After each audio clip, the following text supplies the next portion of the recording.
నమస్తే, నేను Vamsi. Welcome to prime time debate. చేతిలో స్మార్ట్ ఫోన్ ఉంది, అందులో సోషల్ మీడియా యాప్ ఉంది కదా అని ఇష్టం వచ్చినట్లుగా పోస్టులు పెట్టేస్తున్నారు. రకరకాల విమర్శలకు దారితీస్తూ ఉన్నారు. ఇక సోషల్ మీడియా యాప్ ఉంది కదా అని ఇష్టం వచ్చిన పోస్టులు పెడితే మీపై కేసులు నమోదవుతాయి. స్టేషన్ల చుట్టూ తిరగాల్సి వస్తుంది. ఇటు తెలంగాణలో అటు ఆంధ్రప్రదేశ్లోనూ చట్టాలకు పదును పెడుతున్నారు నాయకులు. సోషల్ మీడియాలో తన మాటల్ని సైతం వక్రీకరించి వెటకారాన్ని మిక్స్ చేసి పోస్టులు పెడుతున్నారని ఆంధ్రప్రదేశ్ సీఎం చంద్రబాబు నాయుడు అసెంబ్లీ సాక్షిగా చెప్పేశారు.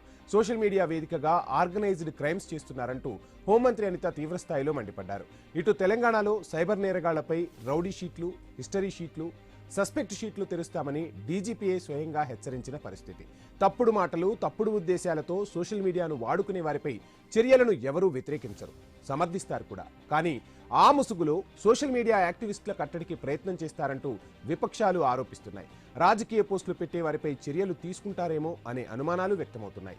ప్రభుత్వ వైఫల్యాలను ప్రశ్నించే వారిని వేధిస్తారనే సందేహాలు వినిపిస్తున్నాయి. సైబర్ నేరాల నియంత్రణ పేరుతో ప్రజల గొంతు వినిపించే పోస్టులపై ఆంక్షలు వద్దంటున్నారు నిపుణులు. సో మొత్తంగా సోషల్ మీడియాలో జరుగుతున్న రచ్చపై పెద్ద ఎత్తున చర్చ సాగుతున్న పరిస్థితి. ఇదే అంశానికి సంబంధించి ఈరోజు ఐ న్యూస్ స్పెషల్ డిబేట్ చేపట్టింది. డిబేట్లో మనతో మాట్లాడేందుకు ఉట్ల సురేందర్ గారు, టీడీపీ అధికార ప్రతినిధి, జూమ్లో మనకు మరి కాసేపట్లో జాయిన్ అవుతారు. అదేవిధంగా ఉప్పాల లక్ష్మణ్ గారు, విశ్లేషకులు ఆల్రెడీ జూమ్లో జాయిన్ అయిపోయారు. నందారెడ్డి గారు, భారతీయ జనతా పార్టీ అధికార ప్రతినిధి మనకు జాయిన్ అయ్యారు. ఇక తేజావత్ వెంకటనాయక్ గారు, కాంగ్రెస్ నాయకులు కాసేపట్లో జాయిన్ అవుతారు. లక్ష్మణ్ గారు నమస్కారం అండి, సురేంద్ర గారు నమస్కారం, నరేంద్ర గారు నమస్కారం అండి. ఉప్పా లక్ష్మణ్ గారు, మొత్తంగా చూస్తూ ఉన్నాం సోషల్ మీడియా అనేది ఇప్పుడు ప్రతి ఒక్కరికి కామన్ అయిపోయింది. నిద్ర లేచింది మొదలు మరలా పడుకునే వరకు సోషల్ మీడియాలోనే జీవితాలు సాగుతున్న పరిస్థితి.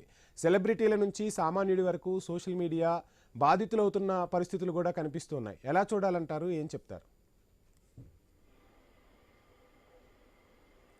సార్ అన్మ్యూట్ చేయండి సార్. లక్ష్మణ్ గారు ప్లీజ్ అన్మ్యూట్.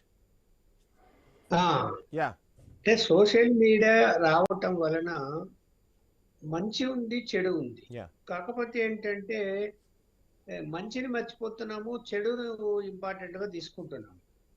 ఇవాళ గ్రామీణ ప్రాంతాల్లో ప్రతి ఇంటిలో కూడా మొబైల్ ఫోన్స్ ఉన్నాయి. చిన్న చిన్న పనులు చేసుకునేటువంటి తోపుడు బండ్ల వాళ్ళ దగ్గర కూడా మొబైల్ ఫోన్లు ఉన్నాయి. ఈ వాళ్ళందరూ వాళ్ళ యొక్క పనుల్లో బిజీగా ఉన్నా కూడా అక్కడ ఖాళీగా ఉన్నప్పుడు అవి ఓపెన్ చేసి చూస్తుంటారు. సో సమాచారం వాళ్ళకి వెళ్తూ ఉంటుంది. ఇది అవసరం, నేను దాన్ని వ్యతిరేకించాను. సమాచారం అన్నది తెలుసుకోవాలి ప్రతి ఒక్కరు కూడా. ఏం జరుగుతుంది రాష్ట్రాల్లో, ఏం జరుగుతుంది దేశంలో, ఏం జరుగుతుంది అంతర్జాతీయంగా, ఏం జరుగుతుంది అన్నది ఒక అవగాహన ఖచ్చితంగా పెరుగుతున్నది వీటి వలన.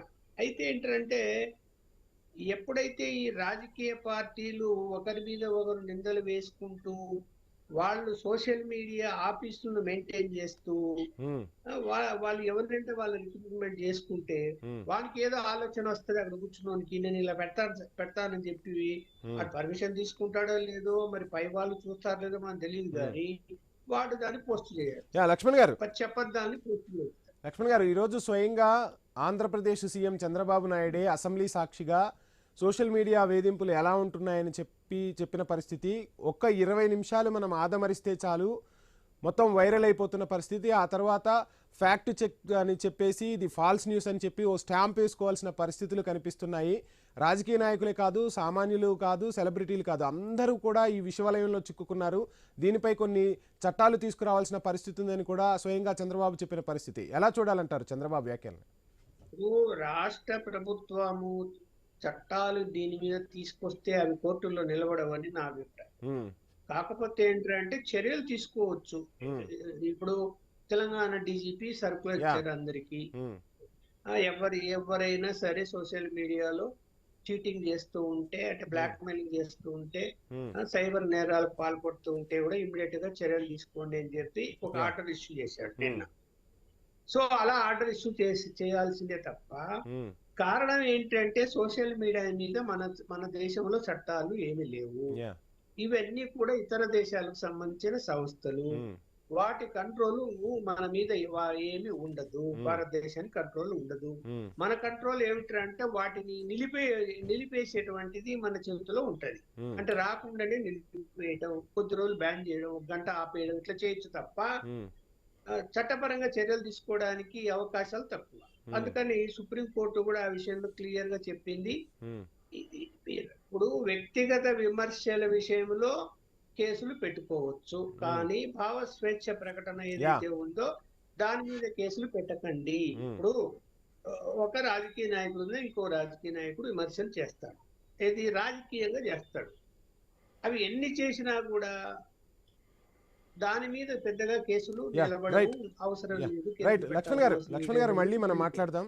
ఒకసారి సురేంద్ర గారి వాయిస్ తీసుకుందాం. సురేంద్ర గారు, మొత్తంగా చూస్తున్నాం రకరకాల విమర్శలు అయితే వినిపిస్తున్నాయి. సోషల్ మీడియాకి సంబంధించి కొంత పరిధి దాటుతున్న పరిస్థితులు అయితే సుస్పష్టంగా కనిపిస్తున్న పరిస్థితి. కానీ అధికారంలో ఉన్నప్పుడేమో సోషల్ మీడియా మీద ఆంక్షలు అంటున్నారు. ఆ రాజకీయ పార్టీ ఈ రాజకీయ పార్టీ అనే సంబంధం లేదు. ప్రతిపక్షంలోకి వచ్చిన తర్వాత అదే సోషల్ మీడియాలను ఉపయోగించుకొని అధికారంలోకి రావడానికి రాజకీయ పార్టీలు ప్రయత్నాలు చేస్తున్నాయనేది సుస్పష్టం. ప్రతి రాజకీయ పార్టీ కూడా ఈరోజు సోషల్ మీడియా ఆర్గనైజేషన్లో నడుపుతుంది, పెద్ద ఎత్తున నిధులు కూడా కేటాయిస్తున్న పరిస్థితి. ప్రజలకు పథకాల గురించి ఇందాక లక్ష్మణ్ గారు చెప్పినట్టుగా అంతర్జాతీయ స్థాయి నుండి మన చుట్టూ అసలు లోకల్గా ఏం జరుగుతుందనేది ప్రతి ఒక్కరికి ప్రజలకు తెలియాల్సిన అవసరం ఉంది. కానీ వెటకారాన్ని మిక్స్ చేసి రకరకాల ఎత్తులకి పై ఎత్తులు వేస్తూ సోషల్ మీడియాలోనే ప్రచారాలను